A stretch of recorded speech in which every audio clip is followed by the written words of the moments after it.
Well, hello. This is Rochelle, and thank you so much for joining me here on the Creative Retreat YouTube channel. At present, I am fighting COVID, so my voice is not what it should be, and for that I sincerely apologize. But we carry on because God is good all the time, and I get to share this time with you, and I've received a lot of compassion from a lot of people, and I'm so thankful for that. And as all of that, we speak about this tapestry of grace, and I love Julie's devotional. It's just absolutely mind-blowing, understanding that it is exactly like that tapestry with all of the kind of mess at the back, but the front is this full picture. I'm using some line art stamps because I wanted to kind of have the illusion of a window. And I'm activating the watercolor markers that I'm stamping it with, just with some water to give it that kind of aged, watercolored, hand-drawn effect feel of it. All of this is unnecessary. You could just draw a window, but I decided I wanted to do that and then have this kind of flowers on the windowsill with this rope coming out from under it or from inside of the window. So all the time just stamping with these watercolor markers and then adding the water to it to activate it. I loved the rope, but the heart didn't look quite right coming out of the window, so I'm gonna paint or try and attempt to paint my own rope and then use this heart-shaped rope in another place. So yes, let's try that. Before I do that, I'm gonna just take this faux washi strip. I don't have this washi yet, and so I want to kind of just use this sparingly. So I'm gonna cut it into half and then use one piece at the top and one piece at the bottom. It's really gorgeous. Can't wait to see the real gold foiled part of it. So you guys enjoy that while you have that. And I'm just literally cutting it straight down the center, well, as straight as I possibly can. And then I'm going to put it at the bottom, just a little bit off the bottom, like not on top of the bottom.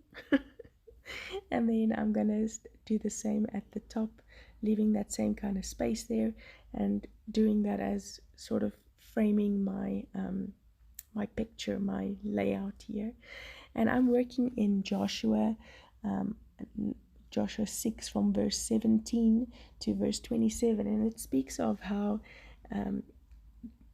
Rahab was mentioned so many times afterwards for her faith. She became a daughter, and not only a daughter in the kingdom, she became one of the lineage of Christ, which as you may know, or lineage of David, which then, as you may know, became the lineage of Christ, which is such an honor. And it was not because she was educated or wonderful. It really was because she had faith. She believed what she had heard about these explorers' God, and so that makes me very happy. Scribbling just on the packaging or piece of plastic with that watercolor marker, and then just drawing or painting that rope in, and then using whatever is left on there for some splatters, because you have to have splatters. And then I'm going to kind of start building my cascading title, which I really like to do with these Faithfilled digitals. And I'm working on saying a scarlet cord, a thread of love and grace. And I'm loving what Julie speaks of in her devotional, saying that it is symbolic of the atoning blood of Jesus that is woven through the tapestry of time and the stories of us as sinful humans. It's a beautiful and a complete picture of his love and sacrifice.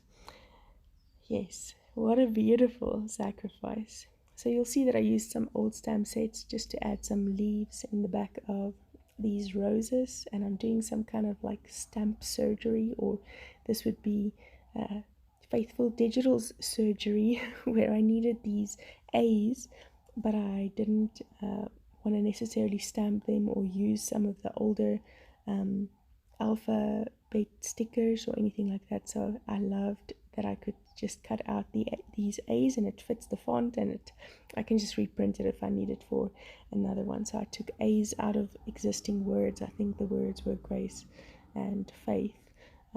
So yes, now my title says A Scarlet Cord, a Thread of Love and Grace. The and I did end up taking from stickers, the ampersand.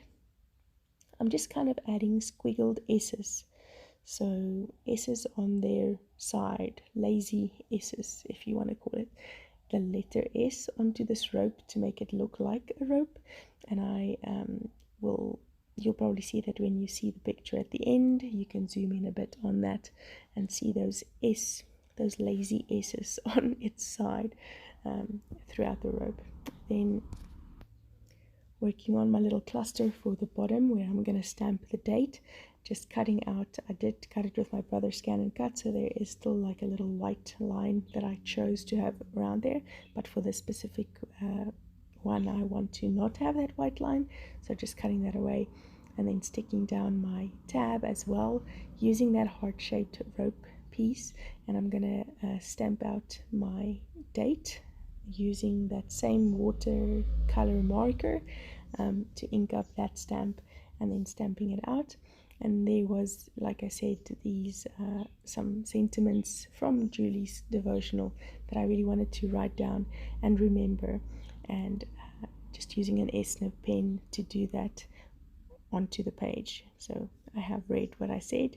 I'd like to read it again. It really is beautiful. Symbolic of the atoning blood of Jesus, woven throughout the tapestry of time and the stories of sinful humans, a beautiful complete picture of his love and sacrifice. Using an S-nib Faber-Castel Pit Artist pen to just outline the passage and calling that a page. Thank you so much for joining me. I do hope to see you again soon and sound a bit better when I do speak to you again. Bye-bye.